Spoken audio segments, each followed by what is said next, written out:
Yo, what's going on, snipers, and welcome back to our National Predators Throwback 2000 franchise mode here in NHL 24. So, in last episode, we had the rest of the season simulation. We made some interesting trades that I think definitely helped us out in terms of our defensive play, and we have made it back to the playoffs with a 45-27-7-3 record. It's been a pretty good season, I would say, for this team because we did get a lot of good production from some of our younger guys, and like I said, we brought in some good talent to surround our younger guys just for this playoffs at least. So we brought in guys, for instance, like PJ Axelson from the Boston Bruins to help us out with our defensive play in our bottom six. We ended up getting rid of Barteshko and all that stuff, so we replaced him with a better defensive forward. And PJ Axelson was definitely a lot better here. He wasn't super crazy plus-minus wise, but he definitely was a lot better than he was in Boston. Also helped him with some good offense, so it was a nice little add for the bottom six. And Japa Andolfo also really helped out with our defensive play quite a bit too. He was a +2 and also added 7 points. So those guys definitely helped us out a little bit in terms of being a better defensive team.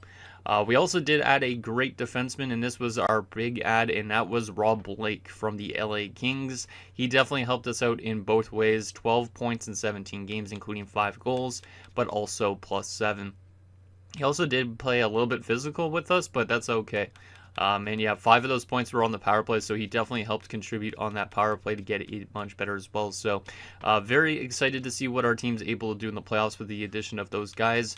And in our main core players like Spezza, Marita, Sullivan, Hartnell, those guys were all fantastic this season as well. So it's looking like a pretty good year. I don't know how our playoffs are going to be because Marcus Sedin has definitely a good chance at winning the Calder this year as a rookie goaltender, which is exciting. 7 shutouts in his rookie season, a .911 save percentage, and a 2.75 goals against. So if Marcus Sedin wins the Calder, that will also be pretty damn exciting because I haven't had a goalie win a Calder in quite some time, maybe since like NHL 18 or 19. I honestly can't even remember the last time I had a goalie win the Calder, but I'm really hoping that he could win it this season.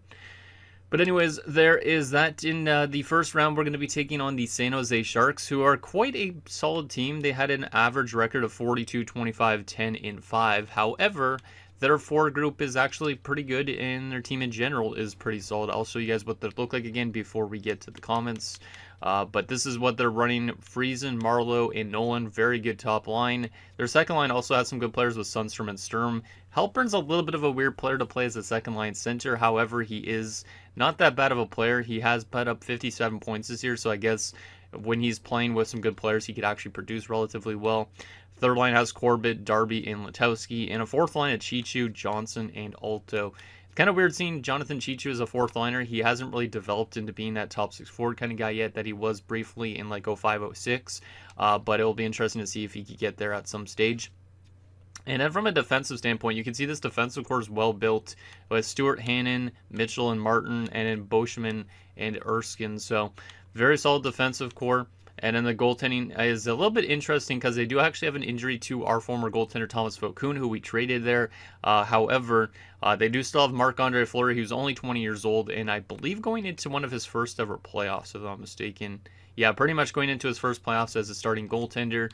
And you also do have Mike Smith as a backup as well. So they do have good goaltenders despite Thomas Vokoun going down with that injury. And Vokoun was actually really good this season for the Sharks, which is kind of surprising. He was good with us last year before we traded him away. However, he was very inconsistent when it came to the playoffs. So even if he was to return this year, which he's not, I don't think he would be doing very well. They also have Dimitrakos and McEachern as scratches. So pretty damn good team. We definitely got to contain a lot of players in that top 6 if we want to have a chance to win the series. Also, there is a chance that we might call up Corzini randomly in this playoff series. It really depends on how our defensive core does, because I was looking actually, and Corzini's technically listed as a top 6 defenseman already. If we go down here to the AHL, you can see his role is a top 6 defenseman, so there is a chance he could get called up potentially if we run into defensive troubles. And I also was looking at his points. He had 61 points in his first season and probably only season in Milwaukee, which is pretty damn impressive. So he will likely get a chance to play for sure next season, but there is a chance that he could play in the postseason if somebody like, say, Wade Belak is kind of underperforming, or if we don't want to go to Teppo Numminen. But obviously Teppo Numminen's probably who we go to first, just because obviously I don't really feel like I want to rush Corzini, and that might be rushing him a little bit. But anyways, let's get in your guys' comments now and see what you guys have to say about last episode, and then we'll get into this first round matchup with the San Jose Sharks. So the first comment is from Saturn Otaku. It says, you fleeced the Kings with that Rob Blake trade just like the Jets did in real life with PLD. The coach and GM of this team are much more like the real Preds former coach and current general manager. It's like poetry, they rhyme. And yeah, this team simulates quite realistically to a Preds team. Good defensively, not as much offense. Like, there's some solid offensive players for sure on our team, but we're definitely a defense first team, it seems like, in terms of how we simulate. We get good goaltending as well, so it's kind of interesting on that front. And it's funny how you were mentioning about fleecing the Kings with that Rob Blake trade, and mentioning obviously about PLD, because PLD obviously was with the Kings, and Rob Blake was the one that traded him to the Washington Capitals. I think that's probably why you mentioned that, but just a little kind of interesting little side story. I don't think we probably fleeced him as much as that PLD trade, because that PLD trade, I was really shocked when he actually got traded this offseason, because like I didn't think they would be able to move that contract, but they moved it with like ease. And they also got back Darcy Kemper, who I think has like a little bit of a bad contract, but by comparison to PLD, it's nowhere near as bad. The next two comments are from Jared the Rabbit. The first one says, this is the year before Nieuwendyk arrived in Florida IRL. And yeah, that was a kind of an interesting one. So Joe Nieuwendyk ended up on the Florida Panthers in the series, and it was just a little bit earlier than he did in real life. I actually should check how he did in Florida, because I am kind of curious on that. Even though technically this is just like, I don't really want to look too super in depth at other players' stats, but I do want to see what Nieuwendyk did as a member of the Florida Panthers. He's going to be wearing 27 though, which is a little bit weird. 9 points in 15 games, not bad. Not too bad. So instead of playing for New Jersey and Toronto, I guess he skipped a bunch of time and decided just to go to Florida instead. So he has dropped off quite a bit at this stage, so this might be the last year of his career and last chance at a Stanley Cup in the series. I don't think Dallas has won so far, right? If I'm not mistaken, I don't think they have. Maybe they have. I honestly don't remember. But even if they haven't, Joe Nieuwendyk going for that first Stanley Cup. Jared also says, I wonder who the Alexander Radulov of this reality will be. And yeah, I don't know who that net will be. Like, we could technically say almost like, well, actually, maybe not Marita. This is technically the 0405. When was Radulov drafted? I feel like it was like around this point, right? That's probably why you're mentioning it. Let me actually look and see. Alexander Radulov. Let's see. When was he drafted? Because I honestly have no idea. 2004. Okay, so it was the year before this. So 15th overall by the Preds. So he was technically whoever our first round pick was last year in that sense, which in the first round last year, wasn't it the power forward that we got? Wasn't it Van Allen our first round selection, even though he was much higher overall? Yeah, technically he would have been our first round pick. Technically he would be the Radulov of the series if you go based off of when they were drafted, not necessarily the overall that they were drafted at, but technically since he was our first rounder, Nashville's actual first rounder was Radulov, so we could technically say Hayden Van Allen maybe is the Radulov of the series, even though he is not Russian, he's American. And the last and final comment is from Sean YouTube1JN, who says, how will you fleece the Capitals out of a blue chip forward prospects in 8 years without Erat, though? And it's true. We did trade away Martin Erat. That's another player I forgot to mention that we moved out from when we brought in PJ Axelson. But yeah, how are we going to fleece the Capitals out of a good prospect in 8 years? Honestly, I have no idea, but it'll be interesting to see if there's actually anybody on the Capitals that could reminisce as not a Peter Forsberg, a Philip Forsberg that we could potentially trade somebody for that's not very good. I don't think we'll be able to pull out something like the Caps did, obviously, in real life. Or not that the Caps did, that the Preds did in real life. Because obviously Martin Erat's trade value at that point should have been probably on the diminishing side of things. And Philip Forsberg was a pretty solid prospect, obviously being a first-round pick. So I don't know if we're going to be able to do something like that in the future, but it'll be interesting to see if there's anybody similar to Philip Forsberg that we end up getting in 8 or so seasons. But anyways, those are the comments we got in last episode. So let's get into this first round matchup and see if we could win in the first round. Last time we were in the playoffs, we didn't get any goals from Marita in the postseason, so I'm hoping that he could get his first ever playoff goal, and maybe that could be the spark that this team needs offensively.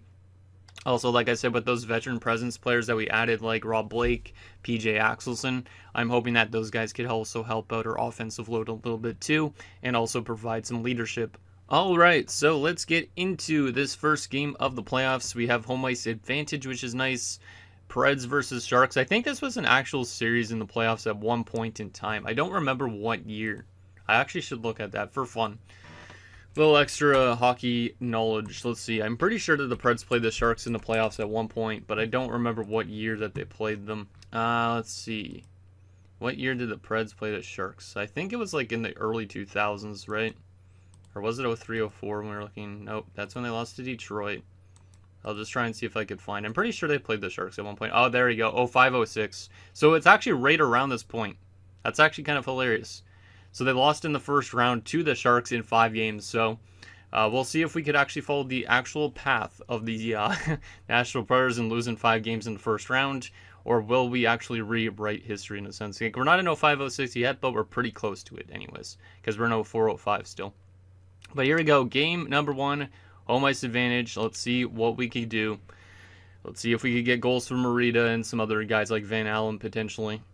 First period of game number 1. Scoreless. I'll take it. We are being outshot 15-8 though, which is not great. However, we are kind of a defense first team. And like I was saying, Sedin is potentially up there for a Calder. He has been very good so far here in this early going of his first career playoff start. And it's also technically Fleury's first playoff start too, so it's a battle of the top goaltending prospects. Let's see if we could find a way to get that lead in the second period and also generate some more shots. Second period. 1-1, I'll take it. We didn't score first. It was a goal from Francois Beauchemin, which is giving me flashbacks of when obviously Ottawa played the Anaheim Ducks in the Cup Finals in 07, because Francois Beauchemin always had that big clap shot from the point on the power play. And then Thomas Kopecky, of all people, is the one that tied the game up for us. I'm kind of surprised that Kopecky was the first one to score for us, because he's not really a huge offensive guy yet at this point in time. He was never really a huge offensive guy anyways, but still, kind of surprised he scored. That was only 14 seconds after they took the lead too, which is kind of insane. Shots are 22-18 in favor of the Sharks, so we had much more chances in that second period. Let's see if we can get our first lead of this game in this third as well. Third period underway. Penalty kill. Nicely done. Hey, and we do get the lead, and of course it has to be Rob Blake, who used to actually play for the Sharks as well. Not in this series, but still eventually went on to play for San Jose, as Owen Nolan has tied the game up at 2. Come on, guys. Hey, PJ Axelson, the trade acquisitions coming through in the clutch in this first game of the series. And we are going to win on a game-winning goal from PJ Axelson. So those trades were good trades that I made, and they definitely proved that in that first game. Was not expecting goals from 2 of the 3 people I traded for, so that was a really good first game. Shots were 35-29 at the end of it for San Jose, but we do get a 3-2 victory, so good goaltending from Sedin again, which is awesome. So Kopecky from Nagy and Spezza. We had Blake from Sullivan and Daly, and Axelson from Van Allen and Kopecky. So no points from Reed in that game, but Hayden Van Allen picks up his first career playoff point on that game-winning goal from Axelson. The 3 stars of the game, Sedin the first star, not a surprise. Kopecky the second star, 2 points, and Axelson with the game-winning goal gets third star. That's a pretty textbook first game. I mean, we don't need to necessarily win by 5+ goals. Winning games that are up by 1 and stuff, I don't mind that. But obviously, I want guys like Marita to start picking up some goals in the playoffs too. But Marcus Sedin is so good. Like, he's going to eventually have probably a part of this series, my guess, where he's not going to do too well.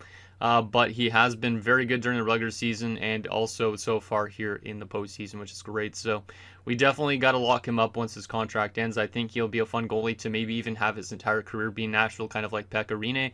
So we could probably do that. And I don't really care how much we spend on him because obviously there's no salary cap. So maybe we give him like an 8-year deal whenever his contract decides to come out. So anyways, game number 2, let's keep the team the exact same and see if we can get our offense going a little bit more and see if we could also keep our goaltending doing as good as it did in that first game. Come on, boys. Let's get her done. First period of game number 2. 2-1 Sharks. Okay, see, I knew eventually at some point Sedin was not going to do too well. 2 goals on 11 shots isn't dreadful, but obviously that's probably one of the worst periods he's had in a while. So Jeff Halpern opens the scoring for them. Nagy ties it up for us. And Marco Sturm, the German, giving the Sharks back the lead. Shots 11-10, so it's a pretty even game in terms of shots and goals. It would be nice if we could find a way to tie this one up in the second and not give them anything, or even find a way to get that lead. We haven't had the lead, obviously, since the last game. Second period. Oh, yeah, I knew he was going to have a rough game eventually. Marcus Sedin's having a bit of a tough time. However, we are being outshot by 10 shots, so that might make the difference. But a little bit of a rough period there for Sedin. Nolan scores, Corbett scores, and Boscheman scores. It's a 5-1 game for the Sharks. Looks like they're going to steal a game on our home ice, which is not great. Hopefully we could steal a game in San Jose, because that would be a good response to this. But yeah, we knew he was not going to have a good game eventually, as Sushi scores to make it 5-2. Not who I was expecting to score, but it's kind of weird that we're getting goals from guys like Radoslav Sushi and not from Morita, though. Like, I don't know what's with Morita in the playoffs, but he has not been scoring goals like he does in the regular season so far, as Friesen makes it 6-2. We are being badly outshot, so it's not a dreadful game from Sedin, but 6 goals on 42 shots, 36 saves. I mean, at least he's making a lot of saves still, but we probably just gave up a lot of grade A chances. I'm definitely not putting that on Sedin. But we need to be better defensively if we want to win games. Because obviously if we allow more than like 3 goals, we might not be able to score that much. So Nagy from Spezza and Hartnell, and then we had Sushi from Nagy and Morita. So Morita picks up an assist, but he still has yet to score his first career playoff goal, which is not great. Let me actually go to our stats here. Ooh, we had a lot of -3s, and Brooks Orpik was a -4. Jeez, okay. So we had some guys not doing too well in that game, especially in the plus-minus department. And yeah, Sedin did have a rough game, but he still tried his best, I feel like. First start of the game went to Owen Nolan, then it was Ladislav Nagy, and then 3 assists from Nicholas Sundstrom gets 3rd star. Kind of surprised that Sundstrom got 3rd star when Nagy only had the goal and assist, but oh well. Anyways, let's make some adjustments, I think, after that game. Because technically now we're being outscored 8-5 after 2 games. Hutchinson's back for the AHL. I do think he was out of the lineup, if I remember right. So we will throw him in. Like I said, we could call up Corzini at some point if we really get into any troubles defensively. So there is a chance Corzini could still come up. He is playing in the AHL playoffs right now, I believe. But I don't know how their series is going at the moment. So there is still a chance he could be playing this year a little bit. Alright, let's make some adjustments and see what we could do. Maybe we want to put Teppo Numminen back in, even though he's more offensively minded. Maybe that might be an okay thing. But let's see what we got here. I don't know why Pavelski really dropped down to a 76. To me, it seems kind of weird, but I'm not going to question it. Let's go back to Hartnell on the top line, Nagy back to the second line, even though Nagy's been probably our best player in the series so far. Let's just do that. And then in terms of other adjustments, let's go with Orpik and Blake, and then we'll have Daly and Delmore. Yeah, a little adjusting like that. Any badly minus people on this team? Ooh, Brooks Orpik is a -4. Yikes, yeah, that's all from just last game. Do I take Orpik out of the lineup? You know what, I might actually take Orpik out of the lineup. That might be our adjustment we do. So let's get Teppo Numminen in and scratch Brooks Orpik for a game. Because that's not a type of game you want to see from one of your better defensive defensemen. And yeah, Sedin's having a little bit of a rough time, but his first game was good. That second game really screwed up his stat line. So we'll have Brooks Orpik scratch for now. There is a chance still, like I said, that we could call up Corzini still, who has the 1 goal in 3 playoff games so far, and a fight, it looks like. Alright, I think we are ready to continue to simulate and see what ends up happening. So let's play better defensively this next game, and hopefully Teppo Numminen isn't a liability. Because, like I said, I think he's definitely more offensively minded than Brooks Orpik, but I feel like a little bit of adjustment on the defensive side of things might be good. If Sedin plays bad again this game, maybe I give Dan Ellis a chance. I don't really know, but I really do like Sedin quite a bit. But obviously, if he's playing bad multiple games in a row, he might need a break after all the games he played during the regular season, because obviously the amount of games he played is a lot for a rookie, so he could be a little bit exhausted. But anyways, we're in San Jose now. Let's see what happens in Game 3. See if we could take one of their games back just because they took one of ours. First period of Game 3. 2-0 Sharks. Yikes. Not great. Rene Corbett and Owen Nolan. Shots are 12-5 in favor of San Jose. So we got completely outplayed in that first period. In the shot department, in the goal department. We definitely need to find a way to get a response in the second period. Like, get one goal at least to get yourself back into it for the third. If we don't score anything in the second period, though, we're in a pretty tough spot. Second period. 3-1. Okay, it's still the same technically thing. Spezza pulled us within one, and then Nicholas Sundstrom with a late goal in that period restores that 2-goal advantage. We definitely got a lot more chances in that second period, but still we're down by 2 goals just like we were after one. Shots are 23-16. Can we find a way to have a good third period and potentially come back in this game, or are we going to fall down 2-1 in the series? Come on, boys. Let's get her done. Let's find that next goal. Because if we find that next goal, maybe we could come back. Jeff Halpern scores and make it 4-1. Damn, man. This is a rough time right now for this team. We are not finding our offense, which is something that normally happens anyways, but also our defense is starting to struggle. Even though it was good during the regular season, Letowski makes it 5-1. Yeah, I think Sedin's not going to be in net next game, which is kind of sucks, but he might need a little bit of a break, and I don't blame the guy. Like I said, it's his rookie season, and he's played so much hockey that he's probably not used to that, because considering in Sweden, he probably didn't play that much games. So, our only goal is Spezza from Hartnell, and Merida has still been non-existent in terms of scoring goals in the playoffs, which is also not a good thing. So, we got to make some adjustments. I think I might also have a chance to call up Corzini, because I need somebody to help the offense out a little bit. But also our defense and goaltending has been our biggest problem here so far, I feel like. Do I want to call up Corzini? How is the HL team doing? Are they eliminated yet? No, they are still in the first round. Oh yeah, it's a best of 7 down there too. I don't know how they're doing in this series so far. Are they up 3-1? They might be up 3-1. They lost the first game. Okay, so they're tied 2-2 at the moment. So calling up Corzini probably is not beneficial for the AHL. So let's keep Corzini in the AHL for now. But I am going to make some adjustments to all of our lines here to try and spark some things, because Marida's still having a little bit of a tough time. Like, he's a great goal scorer in the regular season so far, but he has not done that much in the playoffs. Like, 5 assists in 9 games ain't bad, but the no goals in 22 shots, he's just been very snake-bitten when it comes to the postseason so far. So let's make some adjustments. We're going to go with Merida, Spezza, and Sullivan. We'll go Hartnell with Nagy, and we'll go with maybe Van Allen down the middle. I know he's not a center, but let's go with that. We're with Pavelski, Legwand, and Axelson. And then his fourth line's been not that great, actually. The plus-minus is dreadful.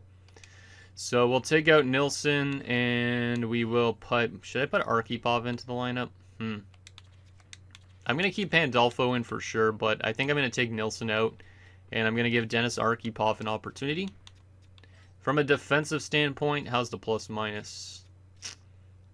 Jeez, not very good. Teppo was minus in his only game. I'm going to go with Sushi up to the top 4. Going to take Teppo back out and get Brooks back in, because Brooks Orpik is definitely more defensive. So we'll try something like that. In terms of goaltending... Yeah, Sedin's had a little bit of a rough time, which I kind of expected after a great regular season, because usually goalies, after they have good seasons, they just don't do good in the playoffs. He was really good in the AHL in terms of the playoffs as well, but so far his NHL playoffs have not been super good. We'll go with Dan Ellis for a game. I know it kind of sucks to go with a Dan Ellis type of thing in this scenario, but I want you to give Sedin a break, and we don't want to tire the kid out too much, because if he gets too tired, he's just not going to be a good goalie, probably. If there's an exhaustion factor, which I honestly have no idea in this game. Okay, well, we made some adjustments. We'll see if we can play better defensively in this game, because if we lose this game, there's a chance that we might lose in 5 games, like we were saying the 05-06 Nashville Predators did. So, hoping that's not the case. Let's see if we could take a game in San Jose at least, and then maybe make it a best of 3 down the stretch. Come on, boys. Let's get a good defensive game in here, since we had a good one in Game 1, but Game 2 and 3, not so much. First period of Game 4. It's the exact same thing almost every game. We're down 2-0 after the first. We did get a lot of offensive chances, outshooting them 14-6. But they scored 2 goals on 6 shots. Dan Ellis is already doing a little bit worse than Sedin. We gave up a shorthanded goal to Craig Darby, of all people, and Antti Alto also scored.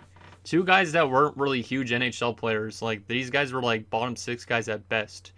Most of the time they were in the AHL, I believe, too, or overseas in like Finland for Alto. Damn, man, this is a rough time. I knew our team wasn't going to be ready necessarily for this. Like, this is a good learning experience, at least for the guys on our team. But I was hoping for a little bit of better playoff results. But so far, we have definitely not done that. Our first game was good, but since then, it's just been all downhill since. So, not great. But let's see if we could have a good second period to maybe respond to this first period. Second period? 4-2. We got 2 goals back to tie it up, which is nice. Sullivan and Orpik. Orpik scoring on Fleury is kind of weird considering the Pittsburgh dynamic right there. Craig Darby scores his second short-handed goal of the night. That is ridiculous. Screw you, Craig Darby. And then Willie Mitchell, of all people, scores. We're actually outshooting him still 26-18, but we're still losing by 2 goals. This game just does not want us to win, I think, at this point. But let's see what happens in this third period, see if we could claw back into this. If not, we have to win 3 straight games if we want to beat the Sharks. Let's see what happens in period 3. Come on, guys, get one, and then maybe we could tie it up. Hartnell makes it a 1-goal game. Marita ties it up with a short-handed goal of his own. His first career playoff goal is a short-handed goal. But then, of course, Owen Nolan gives the Sharks back the lead. We do not have an answer as Hannon gets a short-handed goal. We've given up 3 short-handed goals in this game. We've scored 1 of our own. But this is the exact same period as the second period was. And we're going to lose and be down 3-1 in the series. I thought we were going to potentially come back when we tied the game up, but it was literally the exact same outcome as that second period. And we gave up 3 short-handed goals, which is the difference in the game. That's insane that we gave up 3 short-handed goals. Like, what the hell is our power play doing? Giving up that much short-handed goals in a game? Like, I don't think I've seen 3 short-handed goals against before. It was nice that we got one of our own, but still. Sullivan from leg 1 and Daly, Orpik from Spezza, Hartnell from Nagy and Delmore, and there's Marita's first ever playoff goal from Spezza. But then we give up 2 goals afterwards. Why are we giving up short-handed goals? Oh my goodness, David leg 1. Bro, I know you're like one of the Nashville Predators like most well-known players from this era, but man, that was a tragic game on your hand. -5, Daly was -4, Pavelski was -4 as well, and then Axelson was -3. Yikes. And yeah, Dan Ellis had a rough game, but 3 short-handed goals against. 2 of them from Craig Darby. I don't know why Darby didn't get first star, but wow. Well, Sedin's definitely in net next game, but we are going to have to rework our power play completely because giving up 3 short-handed goals in a game, there's just no excuse. There's just no excuse. So let's go to edit lines. We're going to keep the same 5-on-5 lines, I think, in defensive pairings. I think actually leg 1 was on that third line. This was the third line that did really bad last game. Let's go with leg 1 back to that second line and go back to Van Allen and Pavelski, Axelson. Because, yeah, the other line was pretty dreadful. Let's go with Marita actually on the second line. I know I love Marita a lot, but I gotta put, like, Hartnell and Sullivan maybe together again. And then power play, obviously our power play was dreadful last game. This has a +5, yet it gave up 3 short-handed goals. Or maybe it was our second unit. I like our looks of our power play still, though, but just, I'm going to take Trevor Daly off the power play, I think, and I'm going to put in Andy Delmore. That's the only adjustment I'm going to make to the power play lines. Like, how the heck did the power play with this good of chemistry give up 3 short-handed goals? Is the Sharks just that good short-handed, or what? And in our penalty kill, I'm just going to keep it the same, but some minor adjustments, and then Sedin back in net. Yeah, our goaltending has not been there. Well, it's probably more our defensive play. Because we probably have some really bad plus-minuses. Yeah, this is the time where I would call up Corzini, to be honest. But I don't think it's necessary, considering if the AHL team is actually winning their playoff series. I don't really want to call up Corzini mid-playoffs for the AHL. Which, currently, it looks like they are up 3-2 in the series and 1 win away from the second round. So I'm going to keep Milwaukee the same. It's probably a good idea to keep them like that anyways, because if they win the Calder Cup, that'd be really nice. And at least that'll give us some hope that our prospects are developing in the right way. Let's keep the rest of the team the same. At this point, I'm okay with the first round exit, but I was definitely hoping to at least get to round 2. But I knew kind of with how good our team was in terms of goaltending that it was not going to eventually do good. Like I said, after the first game, that was a good game from Sedin, but I said eventually he would have some bad games. He ends up having 2 bad ones in a row. And then we get terrible effort from Dan Ellis as a replacement. So that goaltending still needs to be better in the postseason for sure. Eventually, at some point, Sedin probably will have good playoff stats, but he's learning, and I don't expect him to be like shutting out everybody in the postseason. So, anyways, game number 5. Can we do better than the 05-06 Nashville Predators and at least push it to a game 6? Let's see. We'll have to do a real-time simulation in this one. So, can we stay off elimination? Because who knows, maybe we could come back and get the win in 7 games or something like that. But I don't think we deserve it almost at this point. Come on, guys. We're out shooting them early on here, which is good. But we have yet to score. Because we are not an offensive team by any stretch. And we do score first, though. Jason Spezza beating Marc-Andre Fleury. Love to see it. A little 2007, probably first round type of goal. Because Spezza always likes to score on probably Fleury. You know, that goal from that angle makes me think of the angles that Spezza would always score from back in the day. Like, there was some crazy goals where he would outweigh goalies and then just slide it in. You guys probably know which I mean, but that's exactly what I think he just scored in that game. Anyway, second period underway. We're out shooting them and we're up by a goal. Can we get some insurance in this second period? Give me a little bit of a safer lead. And Owen Nolan ties the game up at 1. Of course he does. God damn it, Owen. Can we find a way to get that lead back is the question. Come on, guys. I know we're not an offensive team, so we got to play good in net and good defensively. And we haven't done that so far in the series, so at least since game 1. Still 1-1 after 2. Shots are even. Goals are even. Can we find a way to break this deadlock and maybe stay alive for another day? Let's see what happens in period number 3. Come on, guys. Who wants to be the hero for us to give us that lead back? Hey, Steve Sullivan. Let's go, Sully. 2-1 game for the Preds. We're into the final 10 minutes of this third period. Still up by a goal. Can we lock this down? Joe Pavelski scores his first career playoff goal against his team that he actually played for, of course. And that is going to be enough. Your Nashville Predators have survived for at least another game. There's a nice, good goaltending effort and defensive effort. The offense wasn't super insane, but I will definitely take a 3-1 win. And now we're back in the series. If we could find a way to win in San Jose. Spezza from Hartnell, Sullivan from Spezza and Blake, and Pavelski from Daly and Van Allen. Interesting. Any minus players in that game? Oh, that's on San Jose's front. I wanted to go us. I was going to be like, why is there somebody that was -2? Marita was minus and Nagy was minus. That's not too bad. And then Sedin was fantastic. Maybe he just needed that break, like I was saying. So, yeah, Sedin was great. And we are back in this series. Now, the question is if we could win in San Jose. Because so far in San Jose, they've torn us apart. Ripped the flesh from us like a shark would do. We got outscored 11-5 in San Jose.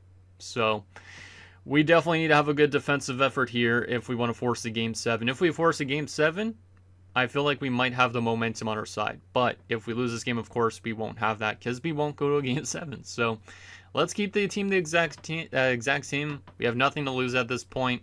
Let's hope that Sedin plays like he did last game because he's played great in Game 1 and he played great in Game 5. If Sedin could get hot at the right time, we could find ourselves in the second round. So let's see what he does in Game 6 and see if our offense could get some goals. First period underway in San Jose, and they score first. It's Marco Sturm. That's not great. We do tie it up, though. Power play goal from Marita. The Karate Kid scores his second career playoff goal as Patrick Marleau, restoring the lead for the Sharks, and Nicholas Sundstrom scoring. Of course, their top 6 gets going in a game like this. Their top 6 has been kind of quiet so far, but except for Owen Nolan, I should say. They score 4 goals in this first period, all from their top 6. So, of course, Sedin has to have a rough game right after he has a good game. He hasn't found that consistency yet, but obviously that's part of development for him.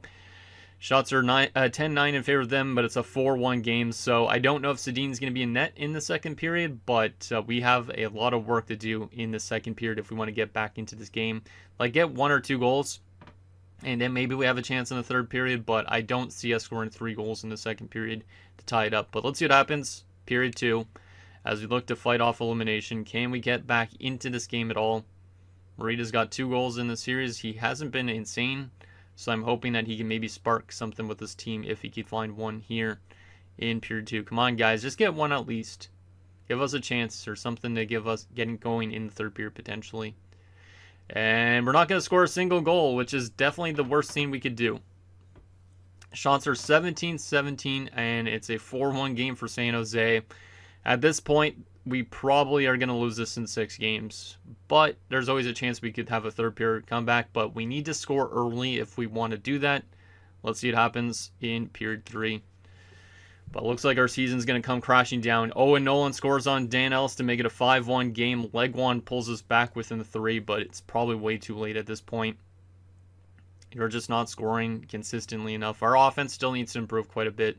And our goaltending has definitely a lot to improve, as well as Brad Stewart scores on Dan Ellis, and Jeff Halpern does as well. The Sharks smell blood, and they are going to eliminate us in 6 games in the first round, as we just got completely outscored, and our defensive play we had in the regular season went completely down the tubes. That really sucks. So Marita from Nagy and Spezza, and then we had Legwand from Nagy, but we are going to lose in round 1. Probably some really bad plus minuses in that game. Yep, Spezza was -5 in that game. Sullivan, Hartnell. My top guys always get completely slapped. And then, yeah, Dan Ellis was pretty bad. But Marcus Sedin had a really rough time in that first period. So, I love Sedin a lot. I think he's definitely going to still be a good playoff goalie at some point. But he definitely had a really rough playoffs. But I think he could still win the Calder, which is going to be interesting to see if he actually does. Because if he does, like I said, I have not had a goalie win a Calder in a very long time. Let's take a look at our player stats from that first round, and then obviously we're going to get to the off-season stuff as fast as possible. So let's take a look at who did what. So Jason Spezza was actually really good. 8 points in 6 games, even 0. Like his plus-minus wasn't affected, even though he was -5 last game. So Spezza was having a good time. Nagy was pretty solid point per game wise. Hartnell was kind of quiet, didn't score as much, which is not great. He was only -1 though. Then we get into the guys with bad plus-minus like Sullivan, who was -6 in 6 games. That's not ideal. Marita was actually decent. His offense definitely not so much, but his plus-minus was good considering the rest of the team. Legwand was -6. Kopecky was -6. We just couldn't find ways to score goals, and then our plus-minus was heavily affected. Jay Pandolfo, who I brought in to help us out defensively, was a -7. So much for the defensive play that those guys would bring in the postseason that I was hoping for. And yeah, we just didn't get enough goal scoring throughout our entire team. 3 guys with 2 goals and a couple guys with 1 goal. But the offense was just non-existent. 4 guys didn't score a single goal. In terms of defenders, Daly had 3 points but was -3. Blake had 2 points but was -2. And then Brooks Orpik was tragic. 1 goal, -6 in 5 games, and then you had Sushi, who was -2, which is not too bad. Delmore -5 is pretty damn tragic. Tepanunen was -1 in 1 game, and Wade Belak was -4, and he also had 31 penalty minutes, so maybe having Wade Belak in the lineup was a bad thing, because he maybe got way too much penalties. He did have 5 fights in that first round in 6 games, so I think he was probably a little angry that we're losing so much and just decided to drop the gloves, because that's what they did in those days. And then our goaltending was a little bit inconsistent. Sedin had an 879. He had 2 good games, 3 bad games. So at least he's still young, and he will be probably better for years to come. Dan Ellis was absolutely tragic, and we could easily find a better backup if we really want to. So I don't know how long Dan Ellis is going to be with the Nashville Predators in this series. Only played the 1 game during the regular season, was okay, lost it, but he has not won a game yet at this point. Alright, so there is our player stats for the playoffs. The AHL team should be still in the playoffs, I believe. Right? They didn't get eliminated? Oh, it's going to a game 7. We might as well see who ends up winning this game as they take on Providence. Will they advance to the second round? They will. Okay, so shout out to the AHL and shout out to Nicholas, who's leading the way with 8 points in 7 games. Alright, guess we'll find out if the AHL team ends up winning the Calder Cup. We'll take a look at that once we get to that point, but let's simulate to the awards and all that stuff and wrap up the 04-05 lockout season. Wesley Corazini's been injured. Oh man, that sucks. He's out till May 19th, so that's a pretty substantial blow to the AHL team's playoff chances, but hopefully he'll be back before they get eliminated. Hey, they're on to the round 3, so shout out to Milwaukee. Will they have a chance at the Calder Cup? Mark Morrow was never injured. Corzini is back. Let's hope that he could actually provide some offense as well for them. So we'll take Hadar back out. Let's hope that they weren't just eliminated. But we'll definitely take a look at Corzini's playoff stats as well in this episode, if I think of it. Looks like they got eliminated, I think, because we haven't seen a playoff thing in a while. Yep, they must have. Orlando has won the Calder Cup, and St. Louis is your Stanley Cup champion in 04-05. That's an interesting one. That's an interesting one. Of course, they didn't win until 18-19 in real life. Who did they play in this Cup Finals? The Montreal Canadiens. So you had a Stanley Cup Finals rematch of 1970, or was it 69? I know that 1970 was when they played the Boston Bruins, the St. Louis Blues. But I know that they played the Montreal Canadiens in the Cup Finals as well. It was way back in their early days. They actually went to back-to-back Cup Finals. Yeah, their first 3 years of their NHL, the time in the NHL, they actually went to the Cup Finals. So 67, 68, 68, 69, and 69, 70. And it was in 1968, their inaugural year, they lost to the Montreal Canadiens in the Cup Finals. Then it was also in 1969 that they lost to the Montreal Canadiens. So their first 2 years of their existence, they lost to the Habs in the finals. This time around, they beat the they blew the Montreal Canadiens in 5 games. So that's kind of interesting. And in 1970, they actually lost to Boston, who obviously they beat in 2019. So that's kind of neat. But Chicago almost got to the finals, and Florida almost got back to another finals, but they lost in 7 games to Montreal. All right. Let's take a look at that St. Louis Blues team, and I'm also go to our AHL team just to take a look at what Corzini did. But St. Louis, this is the team that won the Stanley Cup this year. So centers, Pierre Turgeon, Rod Brind'Amour. Oh yeah, he went back from Vancouver to St. Louis. I forgot about that. Craig Conroy and Michael Handzus. Very good center depth.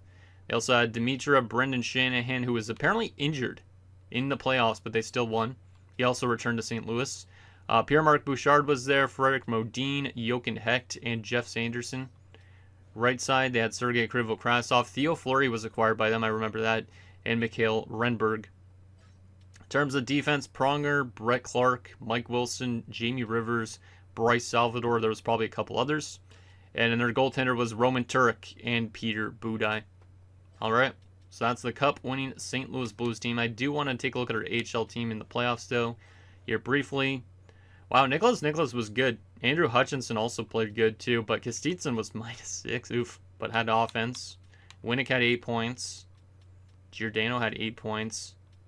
Oh, he must have already got called up, Corzini, because he would have been near the top. We'll take a look at him in the progress reports area once we get to that point. We need to take a look at the individual award winners too, because we did not do that yet. So St. Louis winning the Stanley Cup, first time in this franchise mode. Who actually won the President's Trophy? It was Montreal, so Montreal almost won the President's Trophy and Stanley Cup this year. And then you had St. Louis and, yeah, as we saw, the Montreal Canadiens in that Cup Finals. Jaromir Jagr, the Art Ross Trophy winner and the Hart winner. Oleg Tverdovsky wins his back-to-back Norrises, so shout out to Oleg Tverdovsky. Lady Bing went to Paul Kariya.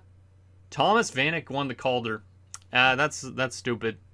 That is absolutely stupid. In my book, Sedin should have won the Calder based on how he played during the regular season, but they decided to give it to Thomas Vanek of the Coyotes. That's dumb. I was going to hope that was going to be the first time I've seen a goalie win the Calder in a while, but they always seem to give it to forwards and defenders. Pierre Turgeon won the Conn Smythe, Roman Turek the Vezina, the Jennings as well, and then Jason Smith the Bill Masterton. Carolina's coach to Jack Adams, which at this point would have still been Paul Maurice if I'm not mistaken. Appleby won the Selke, and then Jagr, the Lindsay, and also the Richard. Yeah, that Calder winner is kind of dumb because Thomas Vanek, I think, only had like 40-something points too. Yet he beat out a goalie that had 7 shutouts and a above .910 save percentage. I don't get it. Oh well. In terms of the AHL, Nat Domicelli won some awards. Same with Brian Smolinski. Some guy named Bergenheim. Jonathan Girard, best defenseman. Kari Lettinen, best goalie. Pascal Rayome. Bergenheim again. Kevin Bieksa. All right. Artur Zerbe still playing in the AHL. Okay. So there is all the award winners. Now the question is the draft lottery results and stuff like that. Because I do believe, don't we have like somebody's draft pick? I can't remember. I got to check on that. No, we do not. No, we do not. I thought we did, but we do have another 4th rounder. But our first round selection is not going to be super high up. We could try and move up if we really want to, but I don't think it's going to be necessary. But it's going to be interesting to see what the 06 draft class looks like.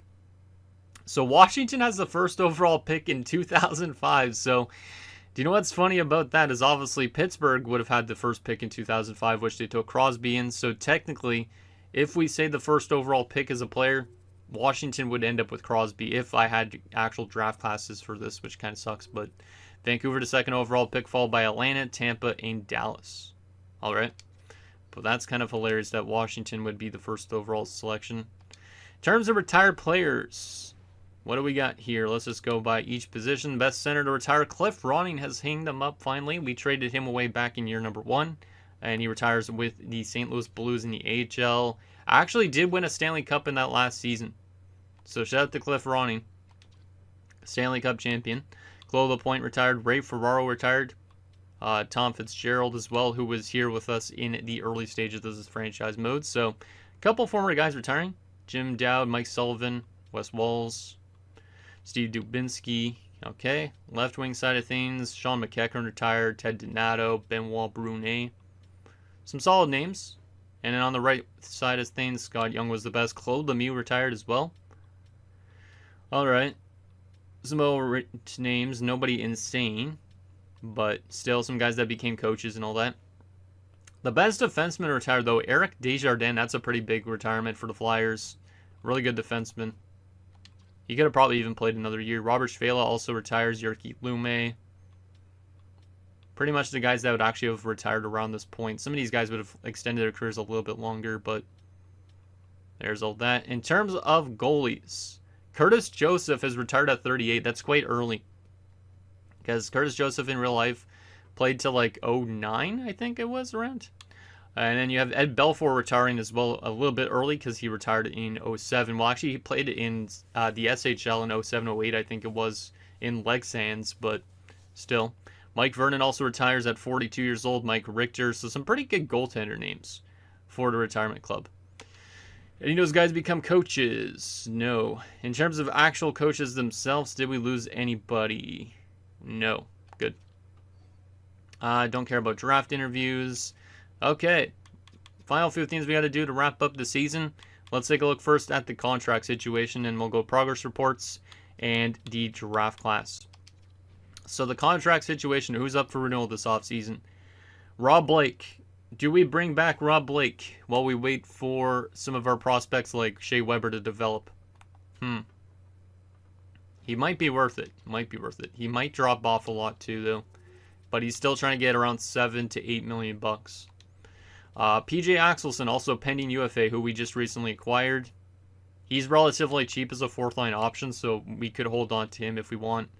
Andy Delmore, he's kind of an interesting one. He did bring some good offensive numbers in the regular season. Was pretty dreadful defensively in the playoffs. He's trying to get around $5 million at this stage. Nilsson, we don't need to bring some of these guys back. Some of them are just depth options. Wade Belak we could bring back. He has a bit of a liability with his fighting. But if we really want a depth defenseman, we could always bring him back. We do have guys in the system though, like Corzine, who could easily take him or Delmore's spot. Kopecky, obviously an RFA. So we aren't going to lose probably anybody too huge this offseason. Tempo Newman is probably not going to come back just because he's dropping off a cliff at this stage. And yeah, Shea Weber's probably AHL bound next season. Him and Ryan Suter, which is pretty exciting. Brent Seabrook. So our AHL team should be pretty stacked next year. Goalies, Dan Ellis, he is a pending RFA. He hasn't been good so far. We could replace him with a better backup, but at the same time, we could always hold on to him if we want to as well. So there is our contract situation. Next thing, let's take a look at progress reports. Any good development, like did Corzini jump up at all? Because that would be nice. So Hartnell, up to an 88 based on statistical growth mostly, as expected. Trevor Daley's developing nicely. Rob Blake's dropping off. Yeah, okay. Pavelski's a 77, still lists as a 4th-line guy. Hopefully he doesn't drop too much. Marie up to an 87. Is that natural? Statistical and natural, okay. So he's probably closer to like an 84, 85, my guess. But still, that's pretty good. Spezza dropped back down a little bit, but he is still on statistical growth and a lot of natural growth, so he's an 87 at the moment. Sedin up to an 84, according to this. So I guess some of these guys weren't actually as good as they looked last season. But a lot of natural growth from Marcus Sedin, which is nice. Kopecky got some growth too. All right. Corzini's up to a 78 still. He has not jumped up in overall at all. So we probably definitely want to play him in the NHL next season. And this was his numbers in case you guys want to see his playoff numbers. 11 points in 17 games. So his injury probably was the reason why Milwaukee didn't get to the finals. But Corzini's looking pretty good. And he probably will be on the blue line next season to replace probably, I feel like, either Andy Delmore or Wade Belak or both of them. Because obviously we want Corzini on the power play and all that. So because he's going to be really good in terms of being like a back-end player. In the system, we got growth from some of our other low leads like Bowl and Artmeyer, which is nice. Giordano's up to a 71. Nicholas up to a 70.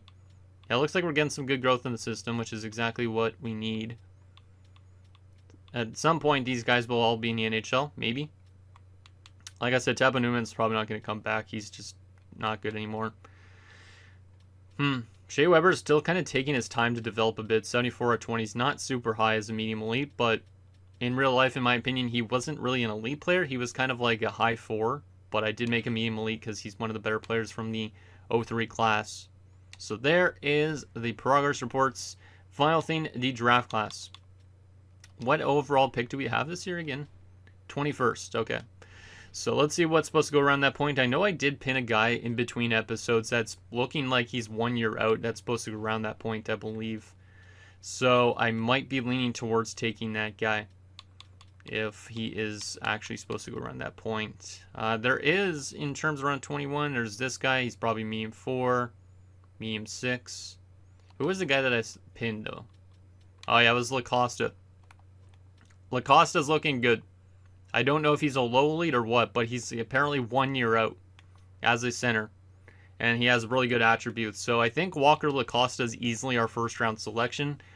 Aside from that, I don't know if there's any other steals. But let's take a look. So Walker Lacosta, probably our first round selection. Is there any guaranteed low leads? Let's see what we got here. No guarantees. There is this Kondratyov guy who could be, but I don't think he's going to be super high. Fedorov, Luomala. I don't think I've seen that name in a while. Norm Yoshimura actually looks decent, maybe. He might be good. Bolig is an OFD, and 4 years out, though. Maybe an low lead offensive defenseman.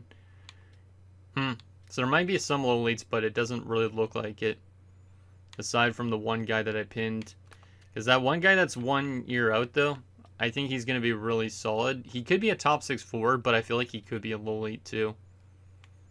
But he looks like he's going to be really decent. And he can play in the AHL right away, too, which is really, really nice. So there's that. And that's going to do it, guys, for this episode of our Nashville Predators Throwback 2000 franchise mode. So in next episode, we will take it to the 2005 NHL draft. We'll see what we end up getting in terms of more prospects for this team. But obviously, there's still a ways to go with this team in terms of actually doing good in the playoffs. I kind of wish we didn't make the playoffs in a sense, just based on the fact that we didn't have a good first round. But it is good experience, at least for the young guys going forward. And I hope that maybe that helps them out in terms of future playoff years. So anything down below, and I'll see you guys next time.